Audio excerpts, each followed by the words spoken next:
Hi, I'm Tara. Hi, I'm Michelle. So you guys know us as the hosts of Books and Beyond with Bound. And in this podcast, we have been interviewing writers of various genres about their journeys and about the books they love. So we thought that we'd do a little episode on, interviewing each other so that you guys can get to know us a little bit better. So in this episode, we are giving you an opportunity to know a little more about Tara and me, like how passionate we are about books, which are our favorite books, and how did it all begin. As writers, readers, editors, you'll get to know more about us. So now we're going to interview each other, even though we know each other really well. I know. But we want you to get to know us too. Yes. So Michelle, where did it all start for you? Where did your journey of loving books begin? So I can say as long as I can remember, like my childhood was filled with books. Like I don't have readers and writers in the family at all. But then my introvert nature made me seek out books. I used to borrow books from the library. And, as long as I can remember, I've just been reading and writing. Like it's just been amazing. What about you? Me too. I mean, as long as I can remember, I've always been reading and writing as well.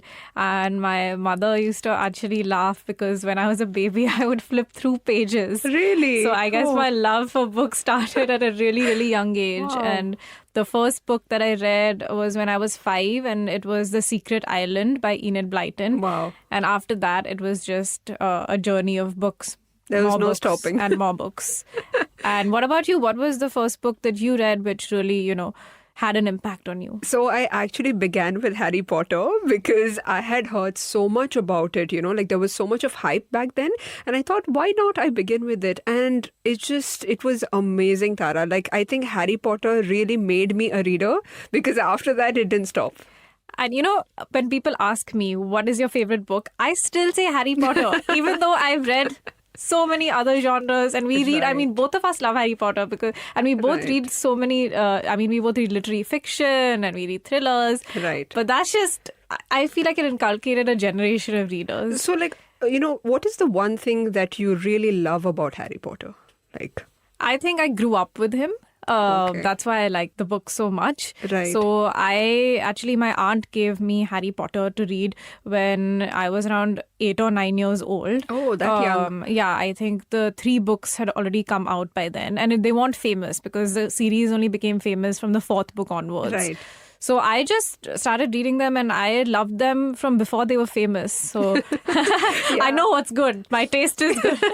Yeah. And I loved the friendship aspect, like between Hermione, Ron, and, Harry Potter. Yes. Yeah. So I feel like J.K. Rowling is a gifted writer, and I think my dream writer to interview would be her. So what about yours? Well, you stole my answer. So my dream author to interview, I think, would be another childhood favorite, Roald Dahl. I think I'm very attached to my childhood books because they really made an impression on me in a way that other books that I've read in my adult life never really have. Right. But is he living? No. But you said dream. Yeah. Oh, okay. Great. And I think another writer would be Jhumpa Lahiri. I Yes. loved her book, The Namesake. What about you? I love all her books. I did a course in American literature in college where we studied her books. And she is an alumni of my college. So I went to a few of her talks. So I've been a big fan of hers ever since her first book. So Right. she's another person that I admire. Right. So, how was 2019? We just began with 2020. So why don't you name the one book that you loved in 2019? I hate that question because there's not... how can you choose one book that you love? I know it's very difficult. But the first thing that pops into my head is I really like My Sister, the Serial Killer. Oh, I was going to say the same. Yeah. We like the same kind of books that we've established. Yeah, yes. I loved the literary thriller aspect of it. Honestly, I've been reading a lot of literary fiction and sometimes it does get boring. But, the way she has written it, it's so thrilling. And it was really good. I made you think, what if your sister was a serial killer? What would you do? Would you protect your sister or would you out her? And I thought that dilemma was really interestingly... Exactly. It makes you think. Yeah, right. And it's full of masala. Yeah. I like masala. So what is the one, we spoke about My Sister, the Serial Killer, which we both loved. What is the one book by an Indian author that you really loved last year? So actually, I like two. One is The Body Myth by Riya Mukherjee, and the other is The Girl in White Cotton by Avni Doshi. I loved those books. Me too. I really liked them. And it's funny because we liked Avni Doshi's book so much that we invited her to be a guest on the podcast. And we liked Ria's book so much that we invited her to be a mentor at our next writing retreat. Yeah. I mean, isn't it just amazing to like talk to writers, like, the creators behind these books? So I think that's the fringe benefit of, what we do at Bound. Yeah, I mean, to get to know the authors behind the books that we love and then actually have them impart their knowledge in our writing retreats and our writing courses it's been wonderful. Yeah, and I found it very inspiring, Tara, honestly. So how did you begin with Bound? Like, can you tell us like how the idea came to you and why a writing retreat? I began Bound because I was searching for writing retreats online and I couldn't really find any. And so I decided to start my own. And from there, it's grown into much more than a writing retreat because I figured that writers really want access to education, which is affordable and by people who are established in their fields. Right. So it grew from there. Yeah, and it's, the support system for writers is quite less in India. So I'm just so glad that you started something like Bound. Like I've had an amazing journey with Bound. Yeah, I mean, it's like been amazing hosting this podcast with you and so much getting fun. to know about the books that you like. And getting to know that we like the same books. Yeah. I mean, and like previously, so I moved, from HR, I moved jobs and I moved places from Bahrain. And like, I just found the difference of, like the culture in India. Like, it's such a vibrant culture. Like, everyone reads, everyone consumes books and it's just, it's amazing. So I feel that, like Bound has like so many more opportunities, so many more things that we could explore apart from what we have done also. Yeah, like the podcast, and now, we're planning the book that you actually have put together on interviews with India's best writers. That's going to be very exciting. Yeah, I can't wait. So, Michelle, I really liked reading some of your short stories and your poetry. And it's amazing to know that you've been published in over 40 online journals all over the world. Thank you. And that you're so dedicated. So what is your writing process like? So I can say like I found more time to write back in Bahrain and coming back to Bombay over here. I found that when I take more breaks, like, when I revisit my draft after a break, it's actually much, much better. So I find it a really good process when, you're not in a hurry, you're not impatient and you just give it time. So That's I think, interesting. Yeah. I think your perspective like on your work grows when you see it after a certain time. How much time does it take for your perspective to change on your own? So I can say like I have found that, I find time on the weekends to revisit the drafts that I've been working on and it actually helps. So it's like during the week, when I'm traveling in the local train, the thoughts keep going on in my head. But then on the weekend, I actually find time to write it out. Really? Oh, for me, it's the exact opposite. So it's interesting because a lot of creative people and even people that we've interviewed have said that in order to really get into their work and find good ideas, they need some time off and they need some time when they're not distracted by social media or not doing anything else except maybe just taking in the world, looking out of a window maybe, So do you find that helps you? Yeah, so I can say that, since my commute from my home to the workplace is a very long one, what I realized was instead of just, spacing it all out by just listening to music. So actually what I did yesterday was the things I observed, I actually noted it down. Oh. And it actually helped me. So I thought, this could be potential material. Like, that's amazing. Like, why don't you just observe the things that happen around you because there's so much happening. So like one thing that I would like to mention is I saw a probably 80-year-old person who was cycling. So I said, I mean, isn't that amazing? Like, if you just look at the people around you. My grandmother still cycles. Wow. And she's 75. That's amazing. Yeah. It is quite amazing. Yeah, so I mean, you can draw inspiration from, the people around you. So Tara, you've edited so many amazing books. So what is your process like? Like, how do you find the interaction between the writer and the editor and... It's a very close relationship, as a lot of our writers that we've interviewed have said. And as an editor, you really need to understand the writer's vision and what he or she wants to bring out in the book and help them bring out the best book that they are capable of.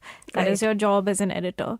So, I mean, it's always a back and forth process and it's a process of understanding and really acting acting and feeling like the story that you're working on is your own. So getting into the head of another person. So Tara, see, once you understand the vision of the writer, so like how many drafts do you actually go through with the writer, and do you like face resistance from writers who don't want that much, intervention from the editor?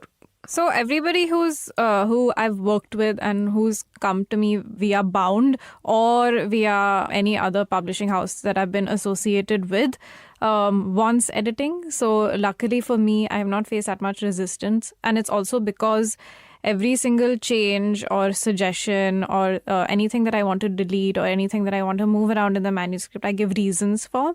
I don't just say that this doesn't work. I give a concrete reason and argue every decision that I'm making in the manuscript so that the writer understands where I'm coming from. And of course, there are times when they don't agree with that and then they argue the reason for that and we come to an agreement. But it's important because both people are invested in making this book the best it can be. So if you're on the same page about that, then the process of working together becomes easier. Wow. And so on average, you would say how many drafts does it take to reach a final draft? That's very hard to say. I mean, as we've seen with our writers, some of them have written several drafts. Some of them have got it right on the first draft. So I can't really say. So it's different for a different writer. It keeps changing and it depends on the genre, it depends on the book, it depends on the language. There are so many factors to take into consideration. Yes. So Tara, apart from Bound, you also work with Asia's largest literary agency. Kanishka Gupta is such a well-known literary agent. So what has your experience been like working with him?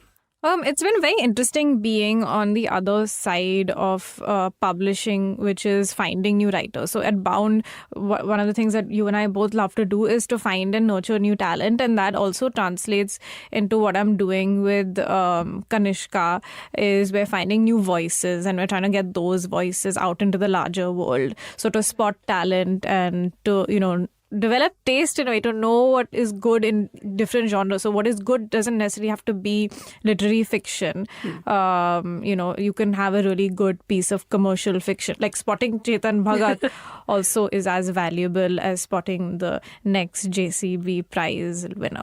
Right. And I just find it so fascinating that, you actually get to read the books before they're out. That is very fun, actually.